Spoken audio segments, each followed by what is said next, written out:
kepada Ibu Elvira, SNM, selaku dosen pengampu mata kuliah manajemen keuangan, serta teman-teman yang sudah hadir untuk mendengarkan presentasi dari forum kami. Perkenalkan, nama saya Najwa Dwi Satwa dengan 4 selaku moderator pada presentasi kali ini. Pada kesempatan kali ini, kami dari forum 7 akan mempresentasikan materi mengenai analisis saham dan faktor-faktor yang mempengaruhi pergerakan harganya di pasar modal Indonesia. Untuk penjelasan bahasa tersebut kali ini tentu saya tidak sendiri, saya ditemani oleh rekan-rekan kelompok saya yang akan membantu menyampaikan materi, yaitu perkenalkan, nama saya Nia Rahmawati dengan NIM 4241381. Perkenalkan, nama saya Rahmawati dengan NIM 4241381. Baik, untuk mempersingkat waktu, kita mulai saja presentasi kelompok kami yang akan dibacakan oleh jadi kita dapat mengenai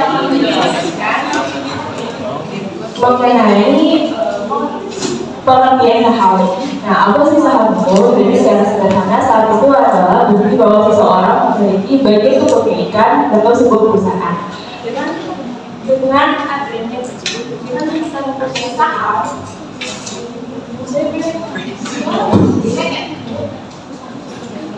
dengan adanya dalam mempunyai saham, kita itu bisa berhak mendapatkan dividen jika perusahaan menetapkan berbagai badan dan kita juga berhak serta dalam yang UPS atau kapan untuk membebas saham.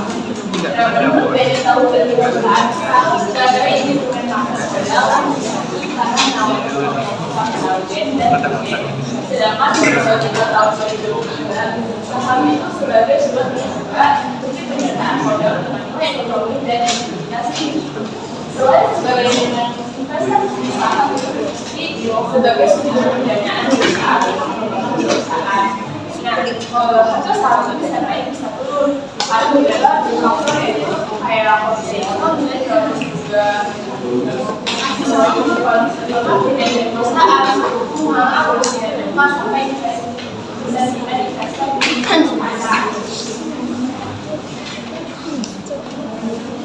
selanjutnya dari definisi saham. Saham itu memiliki banyak sekali definisinya dan masing-masing memiliki hak, risiko, dan karakteristik berbeda-beda.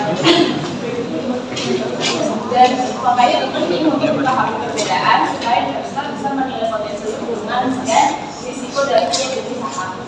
Jenis saham yang pertama itu ada saham biasa atau saham.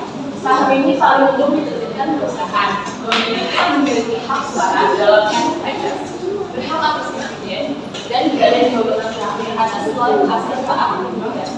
Nomor 2, jenis saham dividen akan memberikan prioritas dalam pemberian dividen dan asuransi. Dan dividen itu sedekah, tapi hak suaranya tidak termasuk suara yang terpakai kumulatif dan bervariasi.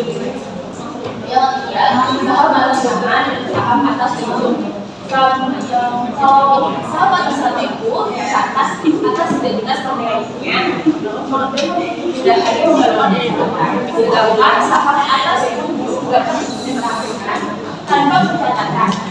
Namun saham atas itu sekarang sudah digunakan karena sistemnya sudah menggunakan sistem algoritma. Yang keempat, saham equity atau treasury shares. Dan saham itu dan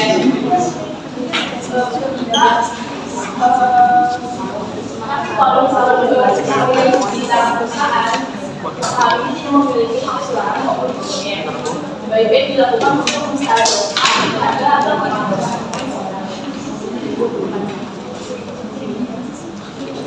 Jadi saham kelima ada saham tanpa hak suara atau UPS.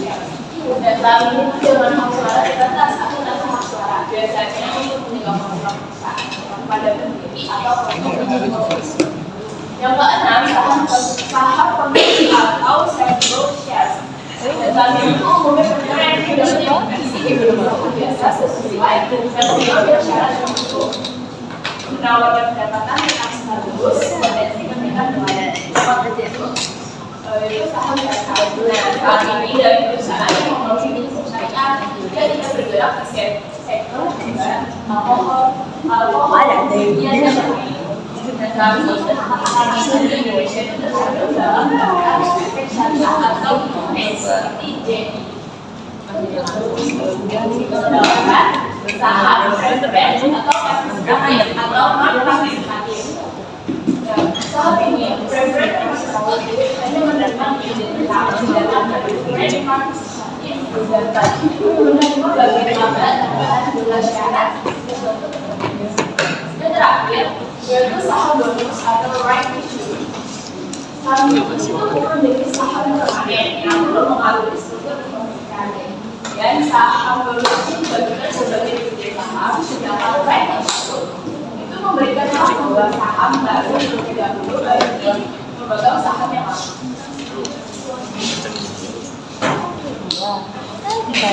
Dan sebaliknya dari mekanisme perdagangan saham pasar modal Indonesia merupakan ekosistem yang melibatkan beberapa lembaga penting, yaitu pertama lembaga bursa efek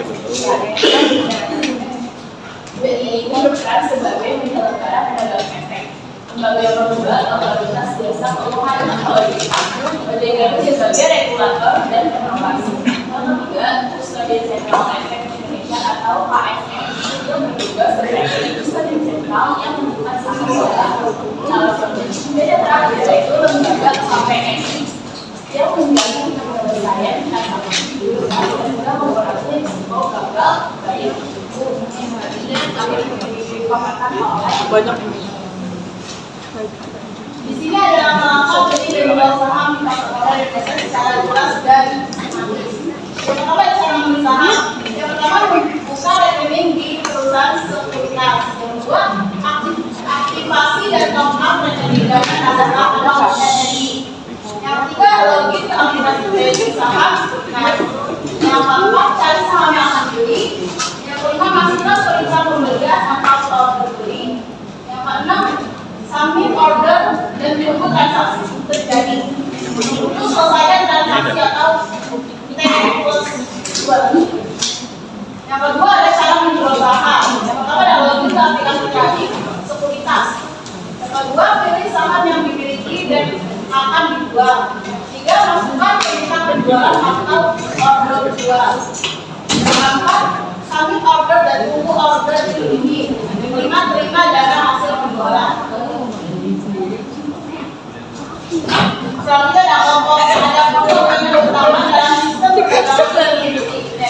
Yang pertama adalah sistem trade to day, yaitu setelah transaksi jual beli saham terjadi, upaya pembayaran dan pemilikan saham dari dalam dua hari juga. Yang kedua adalah OPS, yaitu perdagangan saham di BI dilakukan dalam satu kelompok, di mana satu kelompok terdiri dari 5 saham. Investor membeli dan menjual saham dalam kesempatan tertentu. Yang ketiga adalah order, yaitu investor memasukkan perintah beli atau jual saham sistem dengan menetapkan harga dan jumlah saham. Proses transaksi di pasar securities ini mengikuti prinsip prioritas harga dan waktu, di mana order dengan harga terbaik dan waktu lebih awal mendapatkan prioritas terlebih dahulu untuk dipadankan dengan order lainnya. Selanjutnya ada faktor-faktor yang mempengaruhi harga saham. Yang pertama ada faktor internal, yaitu 3. Yang pertama ada kinerja keuangan meliputi return on equity, return on asset, dan earning per share. Yang menjadi tolak itu kemampuan perusahaan dalam menghasilkan keuntungan dari modal yang dimiliki. Contohnya jika perusahaan seperti Apple menghasilkan laba besar dan kemudian mengelola asetnya, harga sahamnya akan cenderung naik. Yang kedua adalah laba perusahaan. Laba bersih yang meningkat secara konsisten menandakan kesehatan finansial perusahaan dan potensi pembagian dividen yang menarik bagi investor. Contohnya, perusahaan Telkom rutin mencatat laba meningkat, membuat sahamnya diminati investor. Yang ketiga adalah kebijakan dividen. Kebijakan pembagian dividen yang stabil dan meningkat menandakan bahwa perusahaan memiliki kas yang cukup dan berkomitmen memberi imbal untuk kepada perusahaan saham. Contohnya Misalkan seperti nilai ekor yang boleh membagi dividen, membuat investor yakin dan harga sahamnya stabil. Selanjutnya ada ceknya nggak usah. Selanjutnya ada faktor eksternal yaitu di ayat 6. Yang pertama ada kondisi ekonomi. Pertumbuhan ekonomi yang stabil dan produktif meningkatkan aktivitas yang bekerja perusahaan sehingga berdampak positif bagi harga saham. Yaitu contohnya saat ekonomi Indonesia tumbuh, banyak perusahaan seperti bank dan properti mengalami kenaikan harga saham.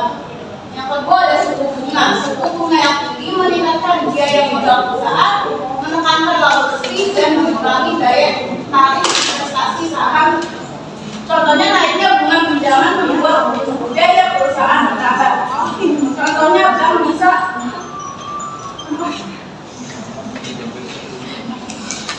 bank bisa mengalami penurunan harga saham sekarang. Dan ketiga ada inflasi. Inflasi yang tinggi dapat menekan daya beli konsumen dan margin keuntungan perusahaan sehingga berdampak negatif pada harga saham.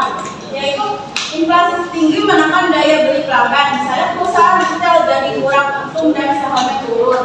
Selanjutnya yang keempat ada nilai tukar.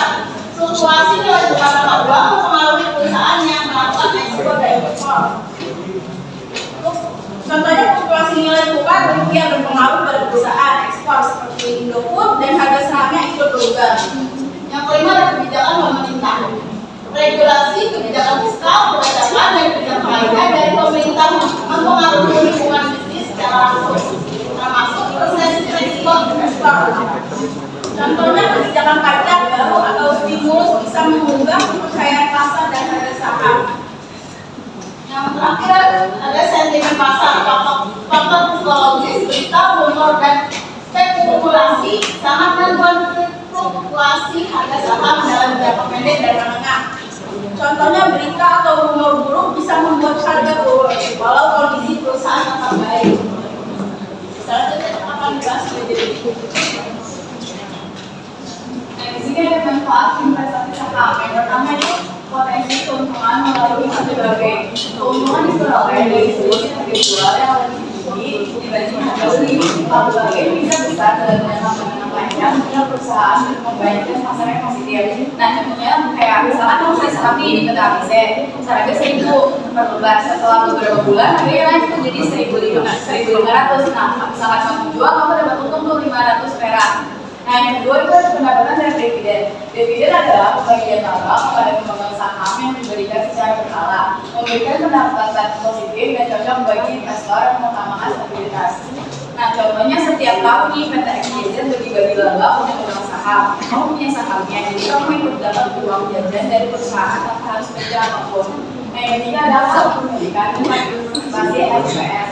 Pemegang saham memiliki hak suara dalam perusahaan seperti pengambil direksi dan penjalan strategi melalui RPS. Contohnya itu, misalkan kamu saham di perusahaan nih, kamu dapat undangan RPS. Di sana kamu bisa ikut milih direksi baru atau setuju atau tidak dengan kebijakan perusahaannya nih. Nah, yang keempat adalah likuiditas tinggi. Saham mudah diperjualbelikan. Proses kemudian sehingga investor dapat dengan cepat menyelesaikan portofolio atau mencairkan dana saat dibutuhkan. Contohnya kayak sekarang kamu butuh uang cepat nih, kamu bisa langsung jual saham lewat aplikasi dan dananya bisa cair cepat, jadi gampang diperdagangkan kapan saja. Yang kelima ada potensi retur lebih tinggi. Dalam jangka panjang, saham umumnya memberikan imbalan hasil lebih tinggi dibandingkan deposito atau obligasi, walaupun resikonya juga lebih besar. Nah, contohnya misalkan kamu nabung di deposito dapat bunga kecil tiap tahunnya, tapi saham ETF naik terus dari tahun ke tahun kita investasi. Kamu bisa naik jauh lebih besar dibandingkan deposito, meskipun resikonya lebih tinggi. Yang ada diverifikasi resiko. Investasi saham dapat disebar ke berbagai sektor untuk mengurangi resiko kerugian pada satu perusahaan atau industri. Contohnya, daripada uang pembukaan di dalam perusahaan aja, kamu bisa misalnya dari sektor bank atau makanan atau teknologi. Kalau misalkan saham teknologi lebih turun, makanan mungkin bisa jadi naik, jadi resikonya lebih tersebar. Di sini ada risiko investasi saham. Yang pertama ada capital loss atau kerugian modal. Jadi jika harga saham turun di bawah harga beli akibat kinerja perusahaan buruk, kondisi ekonomi negatif dan sekuritisnya pasar kerugian bisa sementara atau permanen dan mempengaruhi psikologis contohnya misalkan kamu misalkan nih di usaha seharga 10.000 per lembar, tapi karena usaha itu lagi kurang bagus atau perkembangan lagi surut, harga satu turun dari 7.000 per lembar. Kalau kamu jual sekarang, kamu bakal rugi nih. Nah, yang kedua, fluktuasi harga saham masih tinggi. Harga saham sangat mudah berubah karena faktor ekonomi, politik, suku bunga, dan global. Volatilitas ini dapat menimbulkan ketidaknyamanan dan stres bagi investor, terutama yang beli berpengalaman. Contohnya, misalkan harga saham bisa naik turun drastis. Besok kamu bisa cek harga saham 10.000, bisa tiba-tiba naik, bisa turun menjadi 9.000, bisa lagi naik jadi 11.000. Nah, ini juga risiko kebangkrutan dan likuiditas perusahaan. Jika perusahaan belum pemegang saham kewenangan seluruh modal karena prioritas pembayaran diberikan kepada direktur. Contohnya, kalau perusahaan mereka harus bayar dulu utang bank. Setelah itu masa uangnya untuk pemegang saham. Kadang malah ada sisa uangnya sama sekali. Jadi kalau sudah yang nomor ada resiko dari perusahaan. Dalam bergabung dari perusahaan jika perusahaan tidak memenuhi syarat regulasi atau memilih salah keuangan atau regulasi langsung diperbolehkan dan uang itu menimbulkan kerugian. Contohnya itu kayak suatu waktu perusahaan kamu yang kamu punya tiba-tiba diharus dari perusahaan karena perusahaan tidak patuh aturan. Jadi model yang kamu itu bisa bangkrut dan terus bakal beruangnya. Kelima, risiko kemudian regulasi dan keturunan pemerintah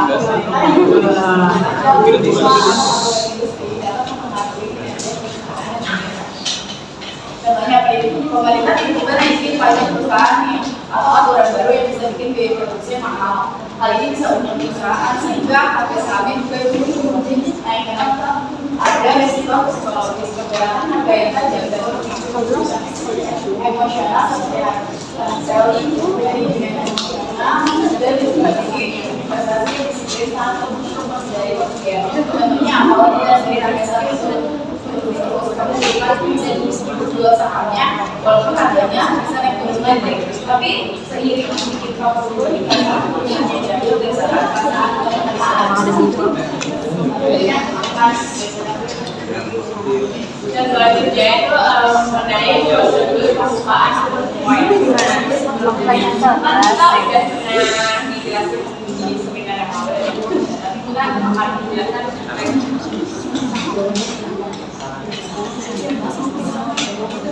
jadi sebelum kita sebutkan saham melalui poin ada beberapa persyaratan yang harus disiapkan terlebih dahulu, yaitu KTP, PPP, dan terus nomor pribadi dari pemenang download. Yang kedua, kalau sudah diberikan hal itu, kita download aplikasi Quartz ID melalui App Store atau Play Store.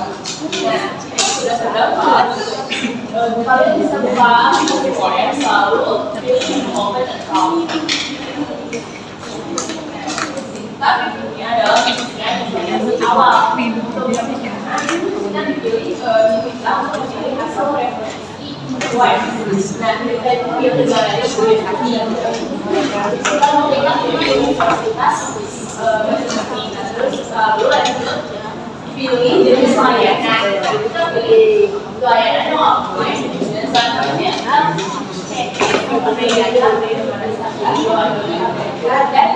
pembukaan ini atas nama setelah selesai mengurus tahap pengisian data ini dari sini kita mengisi nama lengkap sesuai KTP, email, nomor ponsel lalu nanti kita akan menerima kode OTP melalui SMS atau WhatsApp. Dan kemudian pilih jenis rekeningnya ini digunakan apakah reguler atau spesial. Tapi pada umumnya kita akan pilih atau kita pilih yang reguler. Selanjutnya, pertama berikutnya adalah pengisian informasi dan jumlah. Nah, informasi dan informasi ini akan menentukan selama di transaksi. Perlu diperhatikan kalau kita menggunakan BCA, pilihan bank RDN itu nggak ada. Tapi kalau menggunakan bank lain akan tersedia bank lain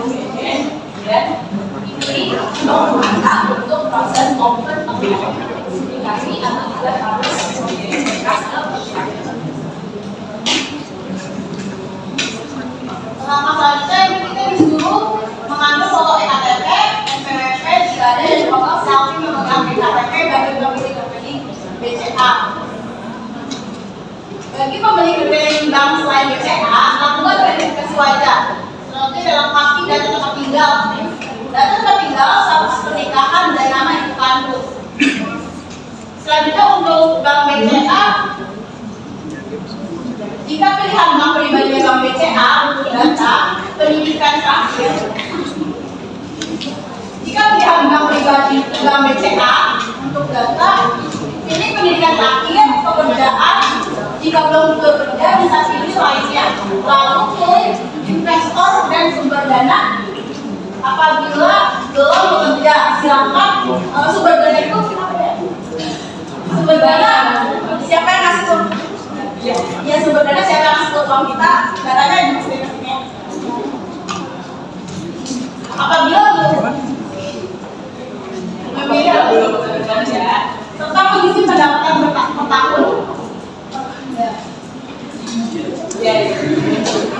Selanjutnya silakan diisi utama instansi, silakan pilih investasi. Bidang usaha dijawab dengan trading saham. Jabatan silakan jawab investor, alamat, nomor telepon dan juga kode pos bisa disesuaikan dengan nasabah. Selanjutnya untuk bank permata, yaitu revisi data pendidikan pribadi dan sumber dana penghasilan. Apabila belum bekerja, silakan memilih hibah dan mengisi data orang tua yang bekerja. Selanjutnya isi data kampus, isi data orang tua atau wali yang menjadi sumber penghasilan.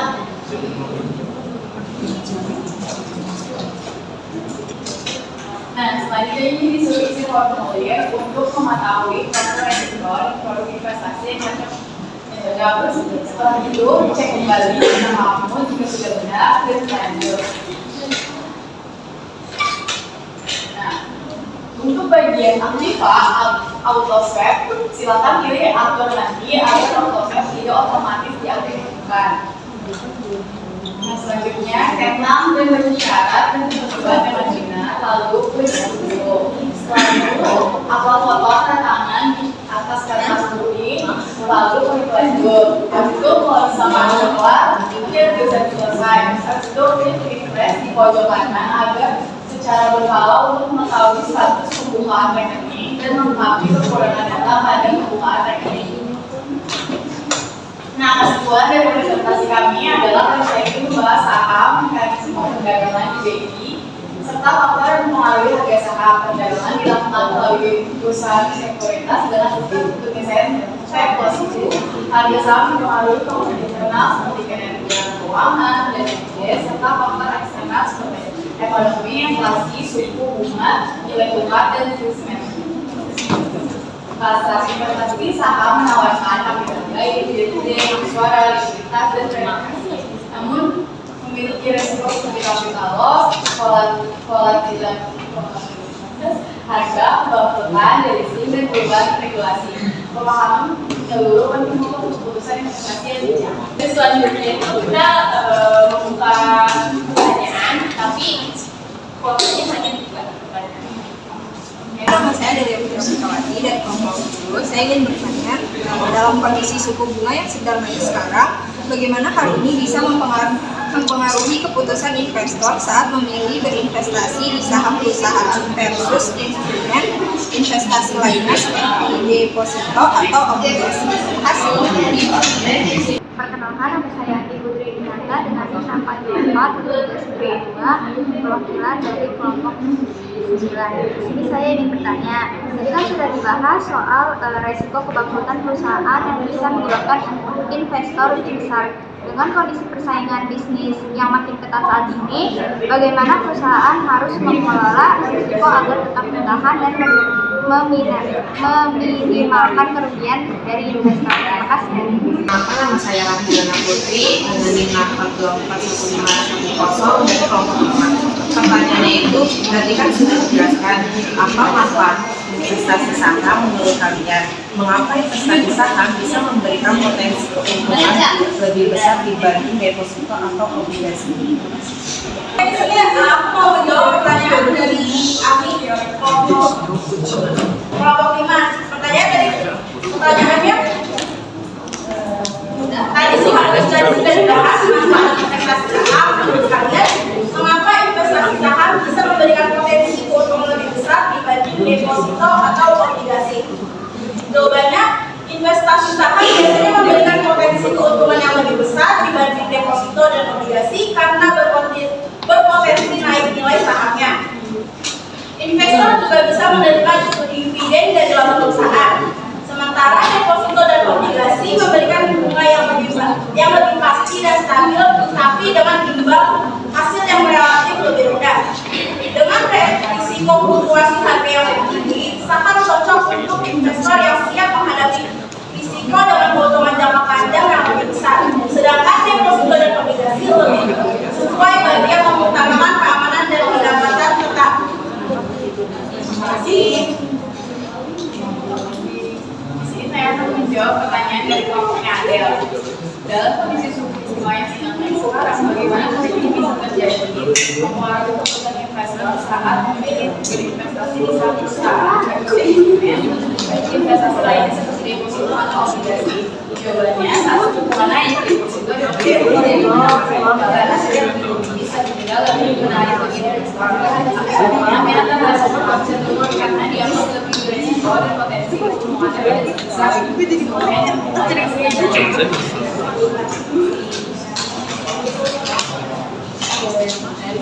saya akan menjawab pertanyaan dari kelompoknya Ami, kelompok 9, mengenai soal risiko perubahan perusahaan yang bisa menyebabkan investor lebih besar.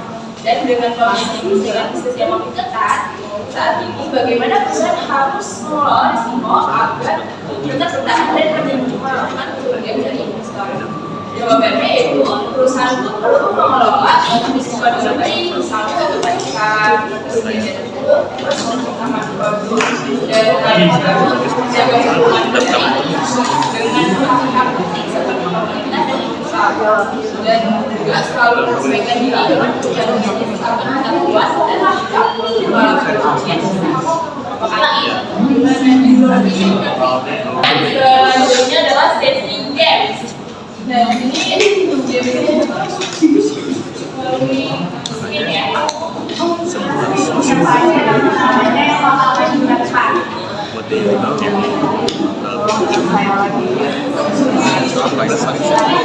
Kita spin 3 orang ya.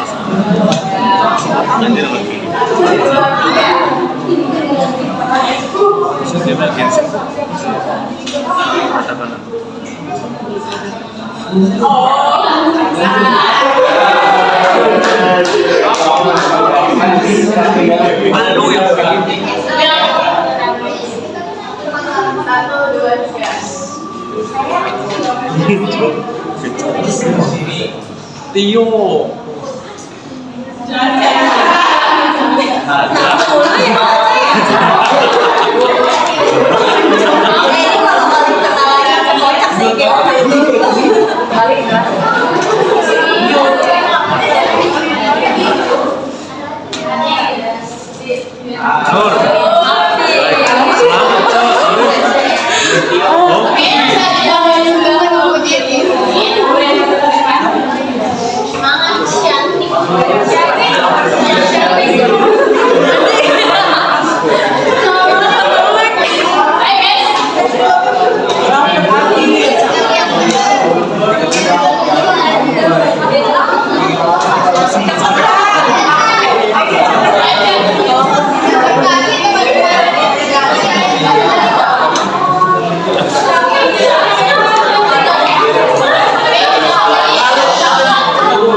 G.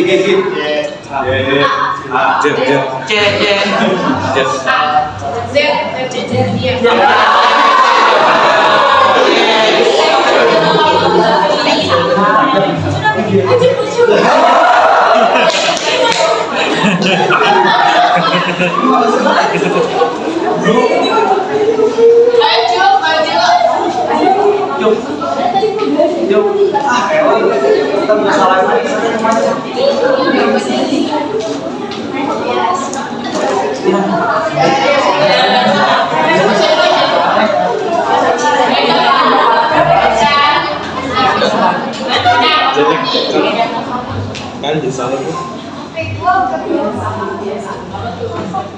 Dulu kalau mau lulus kursus, gue langsung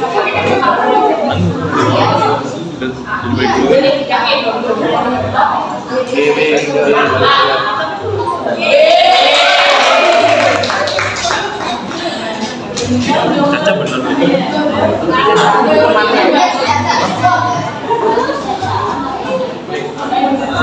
Lanjut dulu. Ini doang.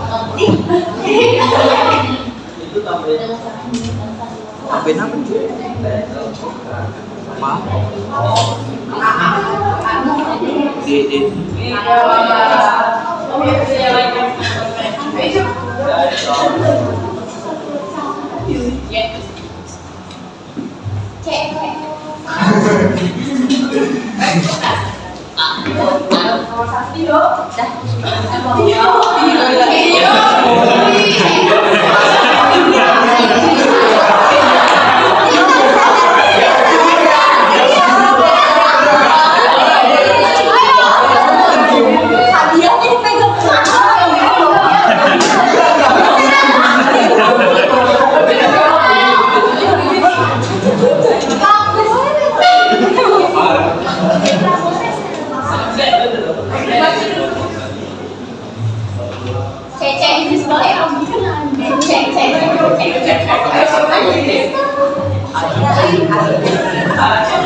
Ini nanti dalam satu itu nanti jadi kali banyak.